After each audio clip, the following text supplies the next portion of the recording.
Assalamualaikum warahmatullahi wabarakatuh.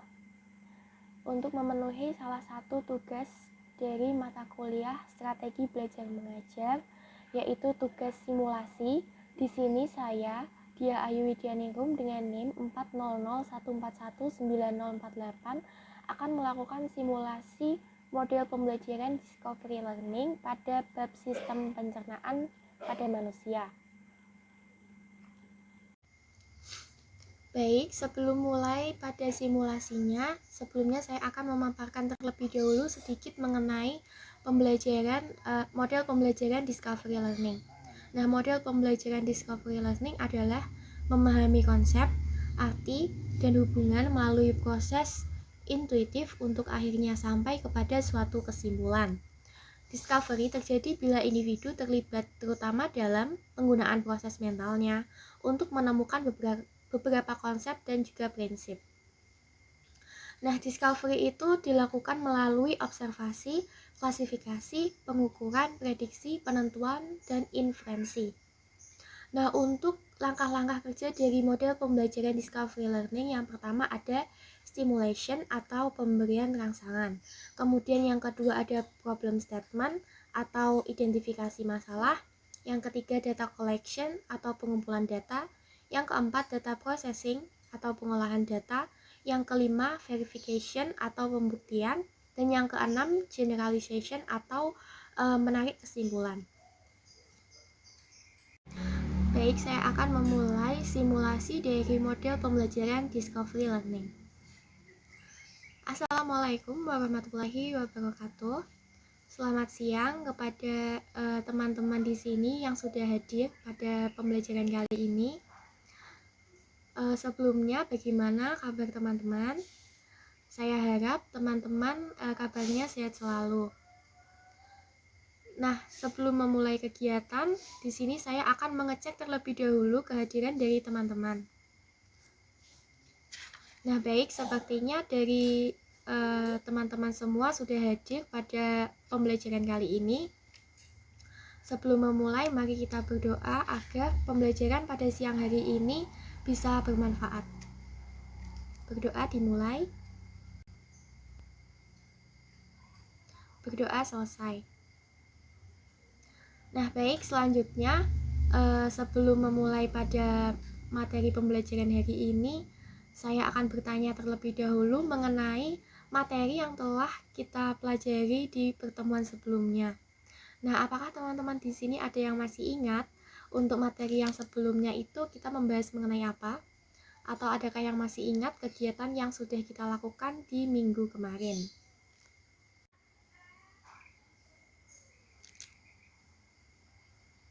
Iya, jadi betul sekali pada kegiatan pembelajaran sebelumnya kita telah melakukan identifikasi pada bahan makanan pada produk kemasan. Nah, tentunya teman-teman masih ingat dengan tabel ini, yaitu salah satu sampel dari bahan makanan yang telah diidentifikasi. Untuk nama produknya ada mie instan, kemudian bahan utamanya ada tepung, kemudian telur dan juga minyak, dan kandungan pada zat makanannya ada karbohidrat, protein, dan lemak. Nah, baik, akan saya lanjutkan pada materi hari ini. Jadi untuk kompetensi dasarnya yang pertama ada KD 3.5, menganalisis sistem pencernaan pada manusia dan memahami gangguan yang berhubungan dengan sistem pencernaan serta upaya menjaga kesehatan sistem pencernaan. Kemudian ada KD 4.5, menyajikan hasil penyelidikan tentang pencernaan mekanis dan kimiawi. Nah, untuk indikator pencapaian kompetensinya yaitu 3.5.2 mengenai menjelaskan fungsi dari kandungan bahan makanan. Nah, baik, sebelum memulai materi, saya akan bertanya terlebih dahulu kepada teman-teman, apakah teman-teman tadi pagi sudah sarapan? Sudah, alhamdulillah kalau sudah. Nah, sarapan dengan menu apa ya hari ini teman-teman? Terima kasih untuk jawabannya. Setelah mendengar jawaban dari teman-teman, saya kembali bertanya, apakah menu sarapan dari teman-teman ini sudah memenuhi kebutuhan nutrisi harian?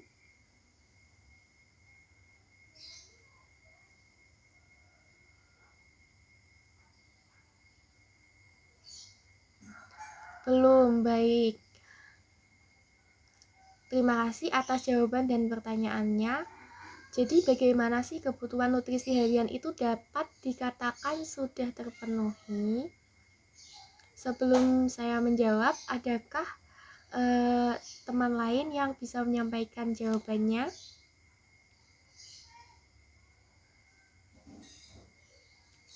Nah, iya betul sekali. Jadi caranya itu adalah dengan cara mengonsumsi makanan yang mengandung karbohidrat, kemudian protein, lemak, vitamin, dan mineral seperti buah, sayur, daging, dan susu yang mengandung nutrisi seimbang dan dapat memenuhi kebutuhan nutrisi tubuh.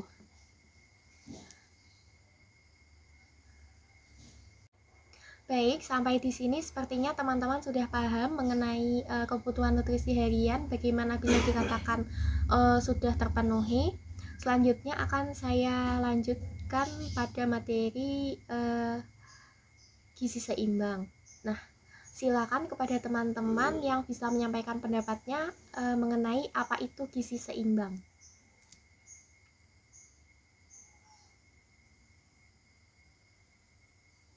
Nah, baik, terima kasih atas jawabannya.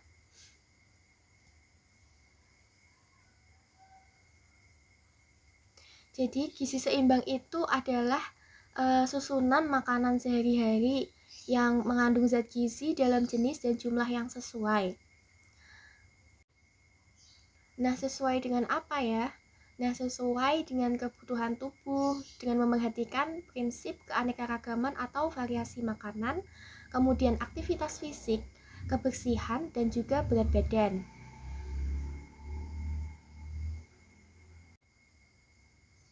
Nah, kira-kira ketika teman-teman melihat tampilan dari tumpeng gizi seimbang ini, apakah ada pertanyaan yang bisa disampaikan?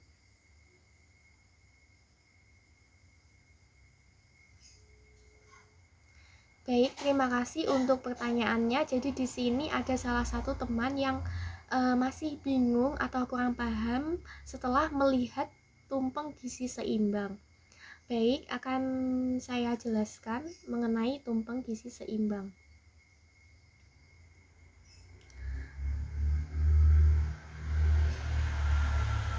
Nah, tumpeng gizi seimbang atau biasa disebut dengan TGS itu ada 4 lapis berurutan dari bawah ke atas.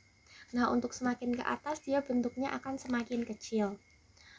4 lapisan itu artinya apa sih? Nah, jadi 4 lapis itu artinya mengandung prinsip 4 pilar dari TGS ini, yaitu konsumsi beraneka ragam pangan, kemudian aktivitas fisik, kebersihan diri, dan juga pemantauan berat badan untuk mempertahankan berat badan yang normal. Nah, semakin ke atas, mengapa ukuran dari tumpeng gizi seimbang ini semakin mengecil? Nah, jadi pada bagian yang paling atas, ini berarti kebutuhan pangan yang biasanya itu berupa gula, garam, dan lemak yang dibutuhkannya itu biasanya sedikit sekali atau perlu untuk dibatasi. Nah, seperti itu. Nah, kemudian selanjutnya seperti yang teman-teman bisa lihat untuk setiap komponen dari komponen pangan ini terdapat penulisan berapa banyak porsi. Nah, maksudnya apa sih? Nah, untuk porsi yang tertulis pada tumpeng gizi seimbang ini artinya adalah anjuran mengonsumsi pada komponen tersebut. Seperti apa? Nah, contohnya itu misal seperti ini. Pada kelompok sayuran, nah di sini tertulis 3 sampai 5 porsi. Berarti dalam satu harinya kita itu dianjurkan untuk makan sayuran itu sebanyak 3 sampai 5 porsi sehari, di mana untuk satu porsinya itu atau satu mangkuk beratnya adalah 75 gram. Nah, jadi kita itu perlu makan sayur sekitar 300 gram sehari. Nah, seperti itu. Kemudian di bagian lapisan paling bawah juga terdapat 8 gelas air putih. Berarti anjuran untuk meminum air putih setiap harinya itu 8 gelas, seperti itu. Nah, untuk di bagian dasar dari tumpeng gizi seimbang ini terdapat beberapa pesan. Di antaranya pesannya itu berupa yang pertama ada cuci tangan sebelum dan juga sesudah makan. Kemudian untuk cuci tangan ini menggunakan air yang mengalir. Nah, selanjutnya ada siluet beberapa kegiatan atau aktivitas fisik termasuk olahraga. Nah, selanjutnya ada menimbang berat badan. Nah, untuk berat badan ini sekiranya bisa dipantau setiap bulannya. Nah, untuk aktivitas fisik atau seperti olahraga ini dianjurkan paling tidak 1 minggu itu 3 kali. Seperti itu penjelasan dari tumpeng gizi seimbang. Nah baik, sepertinya untuk semua kelompok sudah mempresentasikan hasil diskusinya dan semuanya sudah dipresentasikan dengan baik. Nah, di akhir pembelajaran kali ini kita telah sampai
Nah, untuk menutup kegiatan pembelajaran pada siang hari ini, hendaklah kita mengucapkan hamdalah bersama-sama. Alhamdulillahirabbil alamin. Nah, baik, pembelajaran kali ini sudah selesai.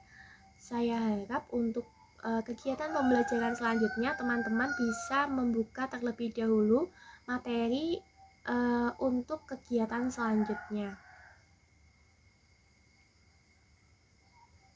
Baik, saya akhiri. Wassalamualaikum warahmatullahi wabarakatuh.